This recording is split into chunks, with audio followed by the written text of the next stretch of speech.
ઉત્તર ગુજરાત બંધને લઈને સાબરકાંઠા જિલ્લામાં ચુસ્ત બંદોબસ્ત ગોઠવાયો છે। તકેદારીના ભાગરૂપે મહેસાણા તરફ જતી બસોના રૂટ બંધ કરાયા છે। મોતીપુરા, સહકારી જૈન સહિતના માર્ગો પોલીસે બંધ કરી દીધા છે અને 20 ખાનગી વાહનો સહિત એસઆરપીની 2 ટુકડીને પેટ્રોલિંગમાં મુકાઈ છે। સાથે જ 5 ફાયર ફાઇટરને પણ મૂકવામાં આવ્યા છે। કોઈ અનિચ્છનીય બનાવ ન બને તે માટે પોલીસ તંત્ર સતર્ક બની ગયું છે અને અનેક સ્ટેન્ડ બાય રહેવાના આદેશ આપી દેવામાં આવ્યા છે। તો 2 એસઆરપીએફની ટુકડી પણ જોવા મળી રહી છે। અમારા સંવાદદાતા નિલેશ સથવાર અમારી સાથે જોડાઈ ગયા છે। નિલેશ, વધુ શું માહિતી આવી રહી છે સિક્યુરિટીને લઈને, સુરક્ષાને લઈને, બંધને લઈને?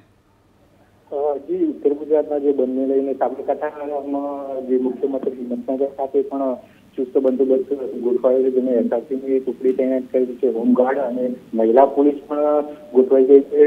શહેરનું મેઇન જે મુખ્ય જે સેન્ટરો છે જે સંવેદનશીલ ગણાય છે કે જે મોતીપુરા, સહકારી જૈન, ટાવર ચોક સહિતના વિસ્તારોમાં પોલીસ બંદોબસ્ત ગોઠવાયો છે। તો બીજી તરફ પાસ કન્વીનર રવિ પટેલ સહિતના થોડા મિત્રો અત્યારે મોરાચિયા કડવા પાસેના સમાજવાડી જે સહકારી જૈન વિસ્તારમાં આવેલ છે ત્યાં ધીરે ધીરે એકઠા થઈ રહ્યા છે અને પાટીદાર યુવાનો એકઠા થઈ અને પછી બજાર બંધ કરવા નીકળશે। જી નિલેશ, જે મહત્વની વાત માનવામાં આવી રહી હતી કે જે બંધનું એલાન છે તેને કેવી રીતે જોવામાં આવે, કારણ કે ગઈકાલે કોંગ્રેસના નેતા સિદ્ધાર્થ પટેલ તરફથી સીધું સમર્થન મળી ગયું છે કે ઉત્તર ગુજરાતને બંધ રાખવામાં આવશે જ્યાં સુધી પોલીસને ફરિયાદ નથી થતી ત્યાં સુધી। જી, બંધને જો એક જોઈએ તો કોંગ્રેસ તરફથી જોઈએ તો કોંગ્રેસના જે જિલ્લા પ્રમુખ જોડે પણ વાતચીત થઈ હતી। જે બંધને ઉપરથી જે આદેશ આપવામાં આવે છે સિદ્ધાર્થ પટેલ આદેશ આપે છે, જેને લઈ કોંગ્રેસના જે જિલ્લા પ્રમુખે પણ કહ્યું હતું કે અમે આ બંધને અમે સંપૂર્ણ ટેકો આપવાની વાત કરી હતી।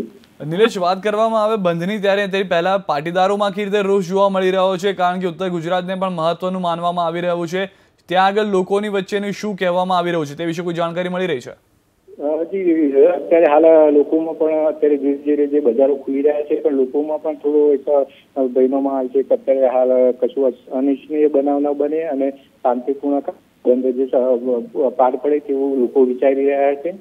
જી, આભાર નિલેશ સમગ્ર માહિતી આપવા બદલ। તો જોઈએ તમારા સંવાદદાતા પણ જણાવી રહ્યા છે કે લોકો પણ શાંત માહોલ રહે, માહોલમાં ઢોળવાનો પ્રયત્ન ન થાય તેના પણ લોકો પ્રયત્ન કરી રહ્યા છે અને ગુજરાતની જે શાંતિ છે તે અભિન્ન રહે તેવી પણ વાત ચાલી રહી છે।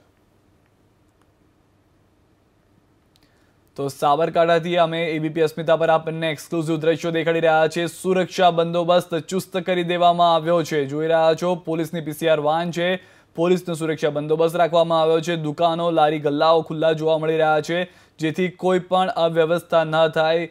જે રીતે ખોટું બંધનું એલાન કરવામાં આવ્યું છે તે બંધને લઈને લોકોને, વેપારીઓને, ધંધાદારીઓને નુકસાન ન થાય અને તેના માટે કોઈ પણ હોવા ના થાય તેના કારણે પોલીસનો પણ ચુસ્ત સુરક્ષા બંદોબસ્ત રાખી દેવામાં આવ્યો છે। એબીપી અસ્મિતા પર એક્સક્લુઝિવ દ્રશ્યો અમે આપને દેખાડી રહ્યા છે।